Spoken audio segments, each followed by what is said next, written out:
if you want to change the world, you have to break the barriers, you have to shatter the glass ceilings, and absolutely voice out your opinion. Indian women don't change the world. I always say that I will always be a lioness. Parents should motivate children and inspire children to be able to follow their goals and their dreams. Home is here. I became British second. I was Sri Lankan first. We have with us Deena Tissera, a British politician, a former Sri Lankan beauty queen, and also an entrepreneur, a PhD student, and right now representing the local council in Scotland. Deena, welcome to our show today. Thank you for having me today. Deena, can you tell us to our audience a little bit about you and what you're doing right now? I am originally from Sri Lanka. I went to the United Kingdom for my higher education to study medical science, and it's been 13 years since I've been in the UK. And last year I was elected as a local government councillor to represent 𝗙𝗲𝗄𝗪 and 𝗙𝗲𝗄𝗪 at the Aberdeen City Council, making me the first woman of colour elected to the council. What motivates you to come back to Sri Lanka? I always say that I will always be a lioness. Home is here. I became British second. I was Sri Lankan first. So I think as much as I say I have wings, I also have roots. So I hold those roots very dear to myself.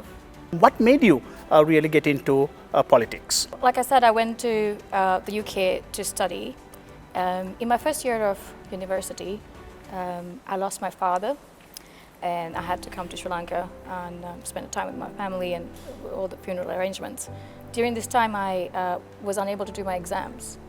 And when I went back to university, I had already submitted all the death certificates and all of the necessary documents to provide my, I guess, exceptional circumstances why I missed my exams. But I was told that unfortunately I wasn't able to go to the following year because I had missed exams.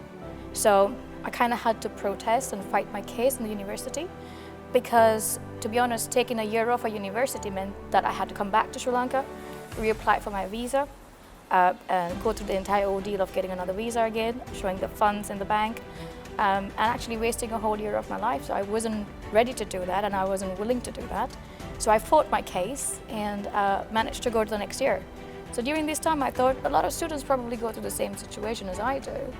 And I was interested in representing students, and I was elected as the vice president of my student union. So this is where my first taste in politics came about, and it grew from there, I guess. You have also said that you can't be an obedient woman to change the world. I think coming from Sri Lanka, a country where gender disparity is quite significant, oftentimes, our parents and society tells us, be a good girl, be quiet, sit down, be an obedient girl. And I think that doesn't really create the opportunities where women can have a seat at the table to create the change that we want. So I really believe that if you want to change the world, you have to break the barriers, you have to shatter the glass ceilings, and absolutely voice out your opinion. So that's where it comes from. I think just speak up and make your voice heard. Talk about equality, talk about injustice. I think you should not be afraid of voicing up your opinion. Sri Lanka has a very low rate of political participation, especially even in our parliament and also even different councils. What is your advice to Sri Lanka? Where have we gone wrong? What can we do in terms of making sure that more women are in politics and are breaking the barriers, like you say, changing the world? I really believe that it is the responsibility of the political parties to encourage women to take up political leadership. And now that can be done by creating leadership programs, as well as ensuring that women have a safe environment within the political party to actually to participate in elections. It's quite a man's world here, and similarly I've said this before about the United Kingdom as well. Politics globally is still a man's world. So I think there's a lot of work that needs to be done in order to make sure that women feel safe, number one, taking part in political career, as well as creating those opportunities. And that responsibility, I feel, falls onto the remit of men. You have succeeded in that man's world. What are some of the challenges you faced, and how did Deena succeed? I think it goes down to that thing, obedient men don't change the world. I had my own challenges. In the United Kingdom, it's not just sexism, but racism and various other intersectional issues that I had to face. Ageism as well as a young woman. People don't tend to take you seriously when you're a woman of color, and when you're young. Regardless of, no matter what education background or experience that you have. So having to go through those challenges weren't easy, but I had some great mentors. I was mentored by the former leader of my party, a female leader of my party, 𝗙𝗴𝗹𝗪𝗪. I was at Parliament with her, spent a lot of time trying to understand the leadership skills that is required by women, and also other mentors and leadership programs really molded me into the leader that I am today. As a Labour councillor, what are some of the responsibilities you have been entrusted by your own party? So there are various issues that you as a councillor, there's so many various issues that you can put your hands into. So I really tell even new politicians that get elected, choose some of the key issues that you're very interested in. If not, you're going to really spread yourself thin trying to do everything. So for me, given my background in public health, I was interested in being on the health board. That was a portfolio that I was handling in the last 1.5 years. So I have worked on actually ensuring people actually have safe access to healthcare. One of the biggest campaigns that I actually started in the first month of actually being elected is to ensure that hospitals have a 150-meter protest-free buffer zone, so that anyone who's accessing healthcare that doesn't get impeded, particularly women who are accessing reproductive health. What does that 150-meter buffer zone really mean? So basically, no one can protest within that 150 meters radius around a hospital. So I think one of the biggest issues in the United Kingdom was abortion care. So it is a legally provided service, but there are people who don't believe that is morally right. So people tend to actually go and protest in that site. But if people are entitled to freedom of speech, but if you really want to practice your freedom of speech, I truly believe that you can do that in front of the real stakeholders and the lawmakers, that is in front of Parliament or in front of the council, but not in front of a hospital, where I believe that is also impeding another human right, which is access to healthcare. So there was that battle. Once this legislation was brought forward, there was a lot of debate and also a Supreme Court decision as well. And it was ruled that actually access to healthcare is very important. This is very interesting because we come from a Sri Lankan context, yes, where a lot of the time the protesters feel that they sort of barge into buildings, public buildings, or even just to, the ultimate aim is almost like physically barge in. And when you were stopped, or if there's a court order, there's a feeling that your freedom of expression is violated. And what you're saying is that that has to be curtailed. I think freedom of expression is very important in a democracy. Let's not forget about that. Everything runs, we have a political system and a government, and we are represented, we are representatives of government, and it's because of freedom of speech. We have to uphold that at every given point in time. But violence is not something that we should allow, and it's not allowed by the law. So peaceful protests should be encouraged. And I think it's up to the politicians to actually engage meaningfully with people to understand what people elected them to do. So, as you looked at the 𝗙𝗲𝗪𝗪, the protests, the youth voice, what were your take on it as an activist who actually taken the advocacy campaigns based on injustice, based on rights, based on minority rights? What would you like to see, and what would your advice be to them? Protests and revolutions create change. There was much needed change, I believe, in the country at that time. Economic crisis is hard on people, and you saw people rise out. And it's a real, I guess, eye-opener for politicians to understand who really, at the end of the day, hold the power. And power will always be with the people who elected them. So that's a real eye-opener for people at that time. But if there's some advice that I could give to the people who who began the 𝗙𝗙𝗪𝗂, I would say join politics. That's where the real change can be addressed, where real change can be made. If you want to create change, join the political system and be the change you want to see. Interesting, because in the Sri Lankan politics, people often feel there's so much of corruption and people want to distance themselves even from a simple act like voting. But what you're saying is, get involved in party politics, get involved in active politics, canvass, contest. Is that what you're saying? Absolutely. You have to get involved in party politics. You have to be able to change the democratic system within the political party itself. And you need to be able to create opportunity for people to get selected and nominated through a party and then get elected. The only way that you can create real change, in my eyes, is through legislation, real meaningful, sustainable change through legislation. And the best way legislation is created when it's inclusive. I believe inclusive policy will give economic growth and completely reform a country in every aspect. So in order to do that, I believe people should actually be encouraged to take on politics. I think there is a real desperate need for young people and people with various skills getting into the political system in Sri Lanka, and I would really encourage people to take part, particularly women as well. We have seen, especially in the UK, when an election is lost, the leader of that particular party would step down, and there's a culture seems to be of, if you don't win an election, you step down. But then we have in our country leaders who've been there for, decades, win or whatever the consequences are. As a politician, as a young politician, how do you see the trend? I really think that people who've been in politics for a long time should really step aside and give an opportunity for up-and-coming politicians, or encourage and mentor younger people to join politics. I think that is when you can see real change happening.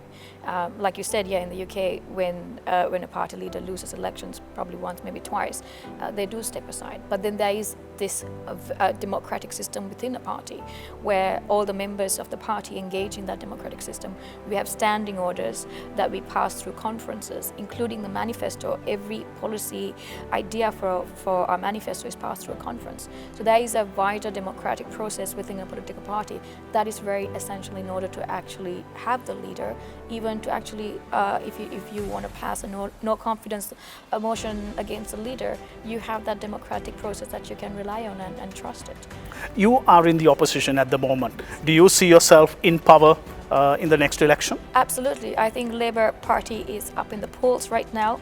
The Conservative Party are doing absolutely terrible in the polls, and the people of the United Kingdom are losing their trust on the Conservative Party, and I think it's about time that the UK needs real change at the moment. What would your advice be to our own politicians in order to revive the country? I think we have to understand the potential of our own country. We have a lot of natural resources. We need to capitalize on those. We have amazing landscapes. Tourism is one of the biggest, assets that Sri Lanka can boast about. It's a stunning country. I love showing Sri Lanka to all my friends. So I think it's really understanding the potential of the country and really working towards bringing really meaningful, developmental plans to ensure that there's economic development for the country, and creating opportunity for the youth to be able to find jobs and to believe that they can have a sustainable and a meaningful life in Sri Lanka. Your father was a doctor, and you said, from a very young age you were involved in that, and that has been your specialized study area as well. You're reading up your PhD as well in that same field. Sri Lanka has been experiencing a lot of issues in terms of our own health sector. Right now, as an expert of global health, what is your advice to Sri Lanka? I think health systems around the world are being challenged right now after the pandemic. The same in the United Kingdom and Scotland as well. Particularly, we tried to have a no confidence motion on our health secretary previously as well. The thing about Sri Lanka, I think first or the second country in the world to have universal health coverage, which is a great milestone for a country to have free health care for all. That has to be maintained, and we need to be able to standardize and benchmark our services. So that's something I believe that politicians should really work for. The culture of politics should change from slinging mud to actually focusing on policy and being able to actually improve our country. I think that's where the focus should be at. Whether that's looking at staff, whether that's looking at infrastructure, whether that's looking at the pharmaceutical side of things, I think you need to be able to ensure that you get the right advice from the right people and be able to invest, economically as well as, in terms of human resources as well to be able to improve that sector. Right now you're in the opposition over there, but let's just switch roles. If you were in the opposition party right now, and in any of the opposition parties, how would you position yourself as an opposition politician going forward in this current stage? Well, I believe I will be very strong in holding the government into account. Okay. In each and every step that they're taking and questioning them on what they're actually doing in terms of improving health, improving the economy and various other aspects, women's rights and various other issues that Sri Lanka is currently facing. I think those questions and being critical and being able to hold them to account is the duty of an opposition politician. And I think opposition's there to ensure that the government does a better job, and that's what I'll be doing. You are a young female politician. What are some of the things we should do in Sri Lanka to encourage more young female politicians coming up into politics? Leadership training, mentorship, and also opportunity created to be able to, take more women into in political, working, I guess. So one of the things that I did in 2019 was actually at party conference, brought forward a motion to make sure there's gender balance in candidate selections, in target seats. So target seats are basically winnable seats. That is the only way that we can ensure if a woman is being selected into a winnable seat, that's the only way we can ensure that she gets elected. Most of the time, unwinnable seats are given to women, and just to kind of tick the quota, we've given some seats to women.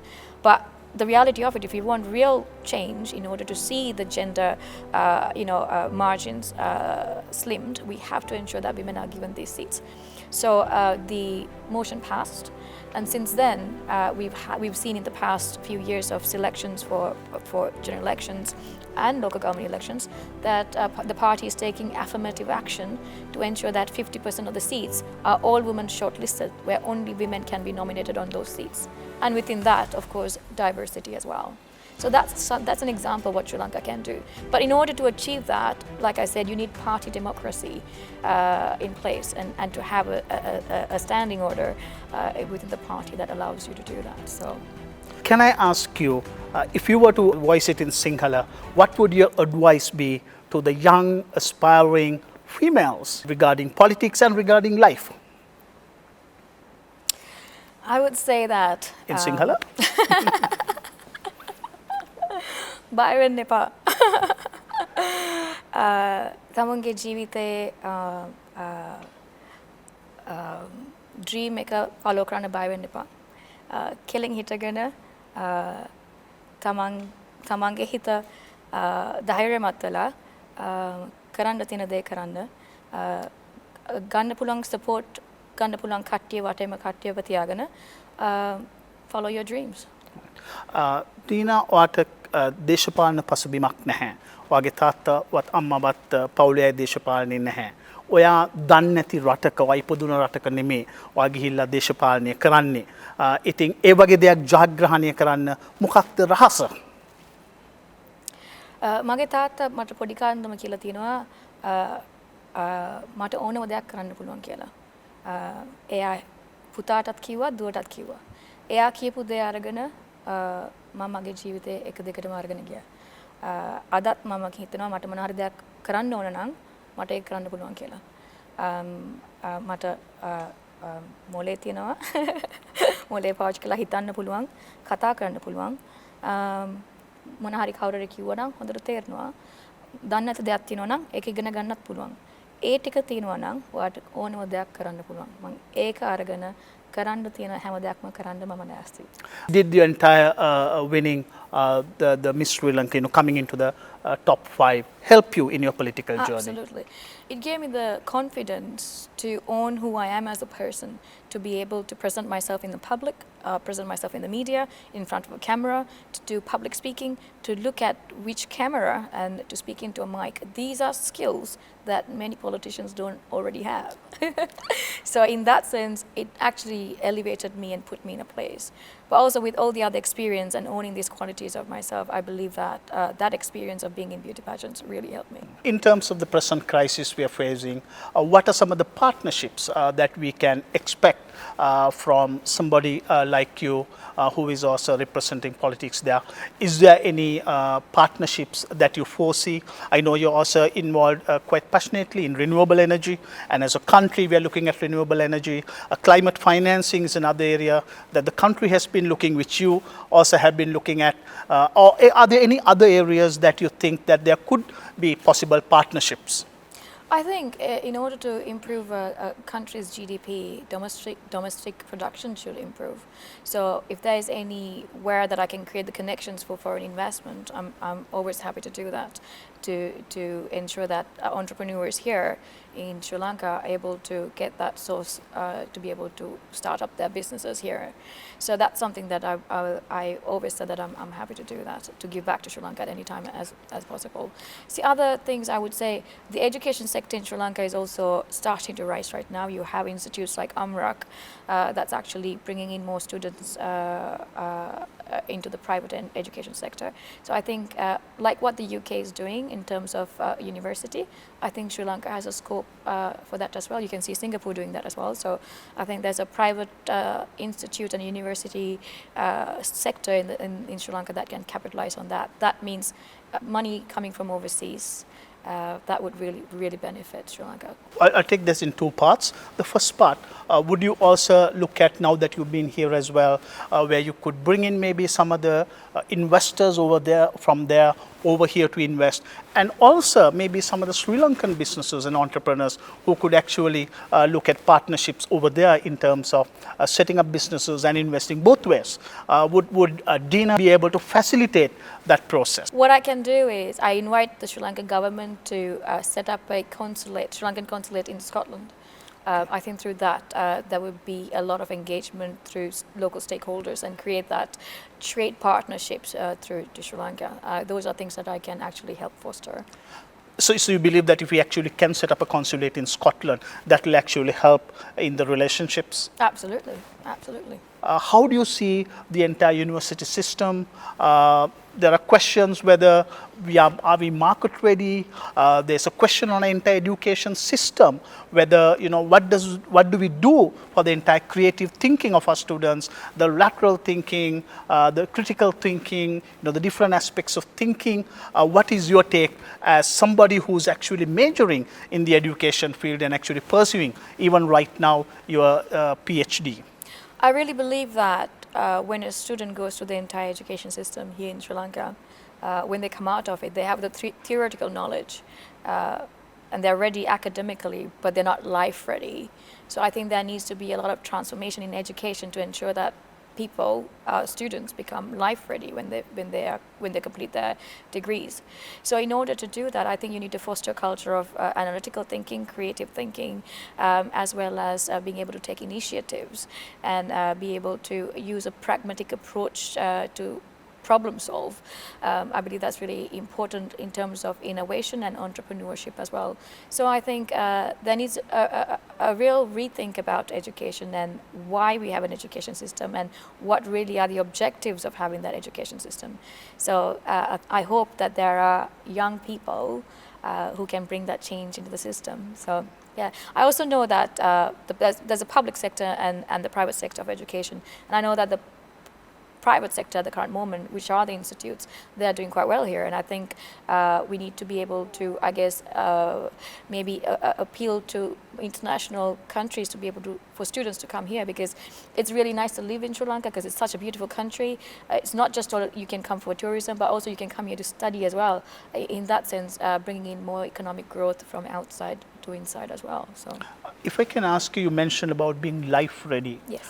If you could unpack that a little more, and what do you mean really when you say life ready? So, to be honest, life ready means the ability to problem solve, regardless of what challenge is being posed in front of you, to be able to handle that issue emotionally, mentally, and in a responsible way, to come up with the solution for it. And if you are unable to do that by yourself, to be able to find the way on how to do that. Most of the time, theoretical knowledge, people are unable to use that into a pragmatic approach. So, and that's what I mean. If you're learning all the theory, and if you're not going to be able to use that theory in order to problem solve, what really is the point of it? The fact is, we live in an era right now, you have access to knowledge, access to information. And the real skill here is being able to retrieve that information and use that as you go to problem solve on the spot. Is that a problem of the system? Is that a problem of resources, or is it a problem of the student? I think there's a lot of issues in what you're saying, not just ability to actually get the academic result, but also economic aspects of things as well. Not everyone has the economic ability to be able to invest their time 3 to 5 years in university. That's a lot of time to be able to not work and having sponsored by a family member or a scholarship or whatever, to be able to invest that time into university. I think that is one of the key issues as well. Even in the UK, last year we saw there's a drastic drop in the amount of students getting admissions in the university, and that's because of the cost of living crisis. So during a time of economic crisis, it's very difficult for anyone to think, oh, I'm going to invest 5 years of my time doing a degree, when actually they're struggling in maintaining their household, making ends meet in their household times. And the other issue is about women in Sri Lanka. I think. I guess in the rural areas of Sri Lanka, there's a notion that women they can marry you off. You don't have to study. You don't have to get a degree. There's that notion as well. So I believe all of these things contribute to what you're saying, and the education system as well. I think it's very difficult. I think the fact that there is this whole aspect of the way students are being examined, it's quite like very intricate and very, very complex. I think they should be examined not on the ability to memorize things, but as I mentioned before, analytical thinking and creative thinking. That's when innovation is promoted. So I think all of these factors are part of it. So. The corporate sector is faced with this reality, and right now even the government is faced with the reality where professionals and people who have been in skilled employment are moving out of the country. The young people are moving out, the young professionals seem to move out, they're migrating with families. What is your thought in terms of the entire brain drain that's really affecting Sri Lanka, including the health sector? I think as a British politician, I would say that Britain is very much benefiting out of Sri Lankans coming there, particularly doctors and in the healthcare system, and students who contribute a lot through university fees as well. But truly, it's a real shame for Sri Lanka to lose all these skills, which actually could have made the potential for the Sri Lankan economy to grow faster and better, actually. So the reality of it is, I think, when you go to the root cause of why people are moving out, it is that economic factor. The fact is that, are they actually getting paid the right amount of wages, the salary, to stay in and do the same job when they can get paid a lot more in another country? At the end of the day, people want to make their ends meet to ensure that they feed their children, and their children should have a better life and opportunities. So people are moving out of Sri Lanka for those factors. So if you are to address that, you need to create better employment opportunities in the country, invest in local services, invest in education, opportunities for entrepreneurs, like incubator programs where entrepreneurs can get the investment in order to try out their ideas, because these are the factors that would make the economic growth in Sri Lanka a reality. Two parts to my question now. What could we have done to to keep Deena in Sri Lanka. The second part of that question is, if Deena was in Sri Lanka, would it be the Deena that we see now? First part is, you will have to rewrite my destiny. And the second part is, that's a very hard one to answer, but I think my passion is real. Social change is what I'm driven by, and I think I would be doing something that actually drives social change in Sri Lanka. And yeah, whether that's through politics, whether that's through entrepreneurship, that's where my passion lies. So Deena, you mentioned about the role your parents played in terms of helping you to release your dreams. What is your advice to Sri Lankan parents? I think parents should motivate children and inspire children to be able to follow their goals and their dreams. I think growing up, discipline was a massive part of my childhood, and I think education was a massive part of childhood. So those values I took with me, and number one thing I would ask parents to do is to ensure that children know that they are capable and they can believe in themselves, and there's no limiting beliefs saying that I'm from this country, I was born to this socioeconomical background, and because of that I'm disadvantaged and I can't follow a dream. It doesn't matter where you're born, it doesn't matter how disadvantaged you are, you're still able to do what you want to do if you really believe in yourself. And those limiting beliefs is what I would ask parents to remove as barriers for any child's future. So Deena's change in that political career came about. One was when you were chasing dreams, but also when you were faced with injustice. And you were a minority at that point. And you faced the issues as a minority. And I know you champion some of the causes of integrating minorities. As you look at the entire devolution of power, what is your take on the entire devolution of power? I think power should be given to local communities. It's not a top-down approach.